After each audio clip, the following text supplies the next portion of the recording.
Hello everyone, कैसे हैं आप सब। आज हम बात करने वाले हैं सेक्शन 194C के बारे में, जो एक बहुत इंपॉर्टेंट रोल प्ले करता है टीडीएस के सेक्शंस में। 194C का सेक्शन ऐसा सेक्शन है जो सबसे ज्यादा यूज होता है कंपनीज में, क्योंकि जो भी सर्विस प्रोवाइडर्स हैं या कॉन्ट्रैक्टर्स हैं, जब भी आप उनको कोई भी सर्विस आप उनसे लेते हैं तो आप में या आपके पास में उनके बिल जो है आते हैं, तो उस केस में क्या होता है कि भाई आपको टीडीएस काटना जरूरी हो जाता है। अब सबसे पहले हम बात ये करते हैं कि जो सेक्शन 194C की एप्लीकेबिलिटी है वो कहां पे होती है। सेक्शन 194C की एप्लीकेबिलिटी सर, जब भी कोई हम पेमेंट करते हैं किसी भी कॉन्ट्रैक्टर या सब कॉन्ट्रैक्टर को, तो उस केस में हमें टीडीएस जो है काटना होता है। जो भी स्पेसिफाइड लिमिट हमारे को सेक्शन 194C में दी गई है, अगर वो या उसके बिल जो भी है अगर उस लिमिट से एक्सीड्स करते हैं, definitely you have to deduct TDS.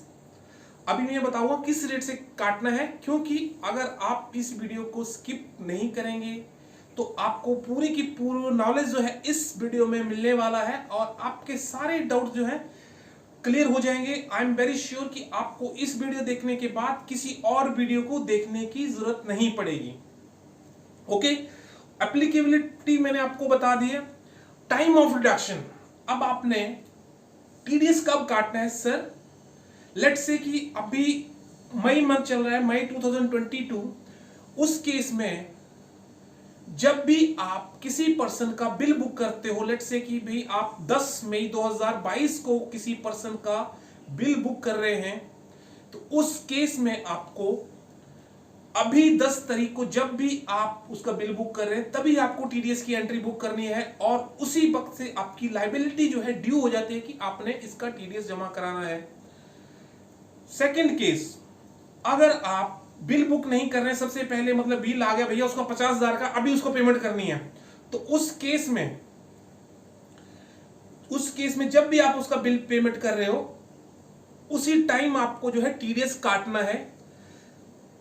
तो क्वेश्चन ये आता है कि भाई बुकिंग ऑफ बिल और payment of which ever is, दोनों में से जो भी सबसे पहले आएगा, उस केस में लेट्स से कि आपने भैया उसको पेमेंट कर दी 50,000 की, बिल अभी उसका आया नहीं, उस केस में क्या करोगे, आपने टीडीएस उसका तभी बुक कर लेना है, जब उसका बिल आएगा तब देखा जाएगा। तो उस केस में कहने का मतलब ये है कि जब भी दोनों में से कोई चीज पहले होती है उस केस में आपको टीडीएस सर काटना जरूरी है। टाइम ऑफ डिडक्शन का होगा। अब rate of TDS sir, rate of TDS most of the people knows that कि सेक्शन 194C कॉन्ट्रैक्टर के लिए यूज होता है। उस केस में अगर आप किसी भी इंडिविजुअल या एचयूएफ का टीडीएस अगर काट रहे हो, तो उस केस में आपको 1% के हिसाब से टीडीएस काटना। लेट्स से कि एबीसी एक प्रोप्राइटरी फर्म है, तो उस केस में सर आपको 1% यूज हो, क्योंकि उसका पैन जो है वो इंडिविजुअल का यूज हो रहा है, तो उस केस में आपको 1% काटना है। एचयूएफ की केस में भी आपको 1% जो है काटना है। अभी आपने 2% पे ध्यान नहीं देना है, क्योंकि अगर कोई इंडिविजुअल को आप पेमेंट कर रहे हो तो उस केस में भैया 1% काटो, आप उसको 2% काटने की जरूरत नहीं। क्या जरूरत है उसको गरीब आदमी को मारने की, तो उस केस में सिर्फ आप 1% काट लो, दैट इज एनफ। यही अपना सेक्शन 194C का कहना है। उसके बाद अगर आप कोई भी पेमेंट किसी कंपनी को कर रहे हो और या किसी ऑर्गेनाइजेशन को कर रहे हो, प्राइवेट लिमिटेड को कंपनी को कर रहे हो, तो उस केस में आपको उसका टैक्स जो है 2% के हिसाब से काट लेना है, जब भी वो स्पेसिफाइड लिमिट की मैं बार बार बात कर रहा हूं। अभी मैं आपको ये बताने जा रहा हूं कि सर उसकी लिमिट क्या है, अभी बताऊंगा।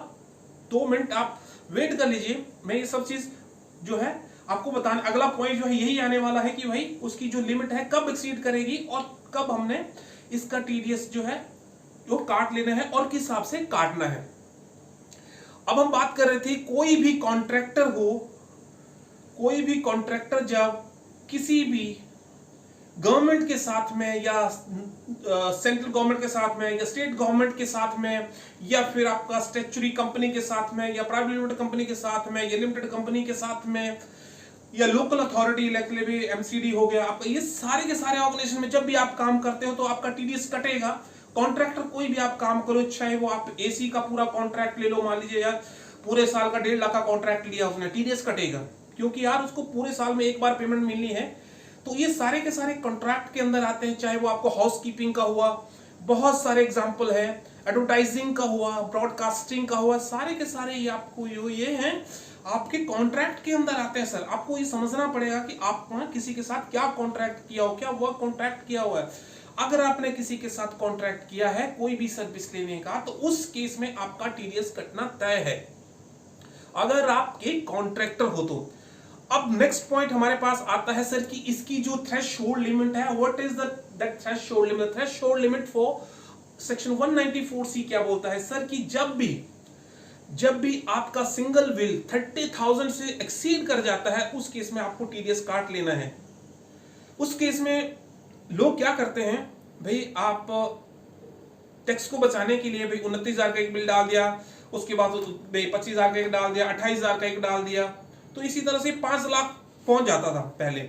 तो इस केस में गवर्नमेंट ने क्या किया, भाई आपको मैं टैक्स से छोड़ूंगा नहीं, आप एक काम करो, अगर आपका टोटल बिलिंग पूरे साल में 1 लाख रुपए से ज्यादा एक्सीड कर जाती है, definitely your tax will be deducted. तो इस केस में वो नहीं बच पाएगा। कहना यह है कि पहला अगर 30,000 का सिंगल बिल है तो आप 30,000 से ज्यादा है तो आप टीडीएस काट लोगे।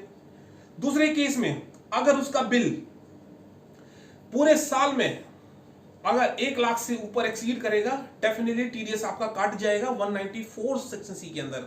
ठीक है, अब बात ये आती है कि भाई एक एग्जांपल के थ्रू समझते हैं। भाई एक कंपनी ने जून में पेमेंट करी 20,000 की, उसके बाद करी भाई 25,000 की, और उसके बाद है आपके दिसंबर में कर दी भाई 30,000 की, 30, 20, 50, 60, 80। तो उस केस में लास्ट में 31 मार्च में उसने एक बिल बुक कर दिया भैया, बिल बुक कर दिया उसका भैया 50,000 से। उस केस में क्या हो गया सर जी, उसका चौथा बिल जो है वो पूरा का पूरा टोटल 1 लाख से बढ़ गया। उस केस में उसका टीडीएस कट जाएगा, क्योंकि भाई उसका जो 4th बिल आया, तो उस केस में सारे का सारा आपको जितनी भी उसकी बिलिंग हुई है पूरे का पूरा एंड ऑफ द मंथ या लास्ट बिलिंग जो है फाइनेंशियल ईयर की, उस केस में जब भी उसका 1 लाख का बिल एक्सीड करेगा तो आपको उसका टीडीएस काट लेना है 2% के हिसाब से या 1% से। That I have already informed you कि भाई 1% कटेगा या 2% कटेगा, ये ऑलरेडी बता चुका हूं मैं। ठीक है, उसके बाद आता है non applicability of TDS. Sir non applicability of TDS जो है, कुछ ऐसी जगह है जहां पे आपको टीडीएस नहीं काटना है। अब कौन सी जगह है? पहली जगह यह है कि अगर कोई भी ट्रांसपोर्टर सर्विस या ट्रांसपोर्टर का बिजनेस कोई पर्सन चला रहा है, एक्सक्लूसिवली मतलब भाई वो ही काम कर रहा हो, उसका काम ही वो ट्रांसपोर्टेशन का हो, अगर कोई भी काम वो उसका ट्रांसपोर्टेशन का कर रहा है तो आपने उसका टीडीएस नहीं काटना है। ठीक है, अब उसकी 3 कंडीशन ये है। पहली कंडीशन ये है कि सर उसका जो ट्रक्स हैं वो मोटर व्हीकल जो है वो 10 से ज्यादा नहीं होने चाहिए। अगर उसके पास 10 से ज्यादा व्हीकल होंगे तो आपको टीडीएस काट लोगे, अदरवाइज नहीं काटोगे यार। दूसरी चीज उसमें क्या पूरी होनी चाहिए, वो एक्सक्लूसिवली ट्रांसपोर्ट का ही बिजनेस करता हो। तीसरा जो पॉइंट है वो ये कहता है कि भाई आपको पैन जो है उसने प्रोवाइड करा दिया। अगर तीनों कंडीशन सेटिस्फाई है तो प्लीज आप उसका जो है आप टीडीएस उसका मत काटो, क्योंकि ये हमारे सेक्शन 194C में बताया गया कि इसमें आपको टीडीएस काटने की कोई जरूरत नहीं है। लेकिन अगर आप कि ये तीनों कंडीशन सेटिस्फाई नहीं है या तीनों कंडीशन आपसे सेटिस्फाई है तो सर आप इसका प्लीज जो है टीडीएस काटना मैंडेटरी है, वेदर इट इज 2% और 1%, it depends upon the pay, जो भी आपका जो है रिसीव कर रहा है पेमेंट। ठीक है, उसके बाद सर कुछ क्वेश्चन ये आते हैं कि अगर, क्योंकि बहुत सारी ग्लिचेस रहती हैं, हर जो है उसको क्या होता है कि जब केस जाते हैं कोर्ट में इनकम टैक्स के, उस केस में फिर गवर्नमेंट या इनकम टैक्स डिपार्टमेंट से वो उसकी सर्कुलर निकलते हैं कि भाई ऐसा। अब एक सर्कुलर निकला कि अगर कोई भी नेचुरल गैस लेने वाला कोई कंपनी है, उसके साथ कॉन्ट्रैक्ट हुआ कि भाई ऐसा है तुम्हारे को गैस जो है हम डिलीवरी करेंगे, वहां पे हमारी गैस की डिलीवरी जो है हम करेंगे, तो उस केस में क्या होगा, ट्रक भी उनका यूज हो रहा है, गैस भी उनकी यूज हो रही है, तो उस केस में ये क्या हो गया, इसमें ये वर्क कॉन्ट्रैक्ट नहीं हुआ, सेल ऑफ कॉन्ट्रैक्ट हुआ, तो उस केस में आप उसका टीडीएस नहीं कटेगा।